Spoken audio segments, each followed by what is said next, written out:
Mais pourquoi personne n'en parle de cette histoire complètement dingue dans le 15e arrondissement, où en fait, quand il y a plus de queue pour aller faire une partouze qu'à la boulangerie un dimanche soir? C'est un truc de ouf, hein. Ouais, en fait, ce qui s'est passé, c'est une histoire de dingue. On va parler d'une soirée, même ces soirées, c'est des journées gangbang à rue d'Alray dans le 15e arrondissement, et dans un lieu qui s'appelle la Factory. La Factory du cul, apparemment. C'est surtout ça, en fait. Février 2025, pareil, 15e, sous un immeuble parfaitement bourgeois, un sous-sol commercial qui a été loué pour être transformé dans un club libertin clandestin. Mais pas juste un lien où on s'échange les meufs, ou les gars, tu vois, ou les animaux, je sais pas ce qu'ils font les gens là-dedans. Non, c'est pour faire des gangbangs.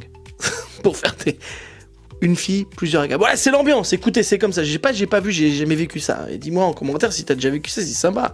Aux manettes, il s'appelle Z. Ouh, rien à voir avec Zemmour, hein. C'est un quadra discret, ex-chef de projet start-up. Là, c'est Start-Q, en tout cas. Et qui avait cette idée de business. Hein, voilà, c'est son business model. 3 sessions par jour, maximum 19 personnes convives, parce qu'il faut être 20 dans le bail. Il y a marqué 20 personnes maximales dans l'endroit. Hein. Donc ça fait 19 plus celui qui mate ou qui gère un peu tout ça, parce qu'il faut nettoyer. C'est un peu relou à chaque fois.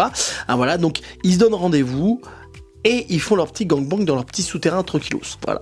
Alors, autour, il y a quoi? Il y a Madame Bouchard, 68 ans, experte en plainte collective, qui aimerait bien pouvoir écouter sa musique classique tranquille sans entendre des ordres des jacques faciales, tu vois.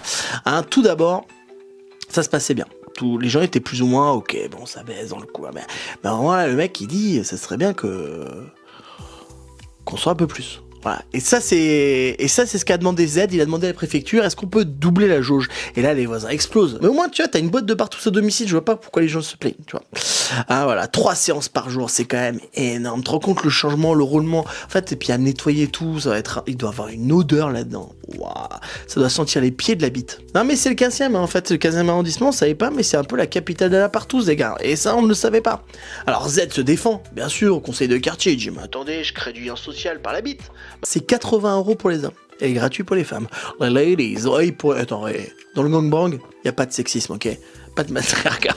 Perquisition surprise. La police rentre, débarque, hein, ils voient que des playlists de disco, ils voient pas grand chose, verdict, les extincteurs sont pas aux normes. Bon voilà, il faut juste les mettre aux normes.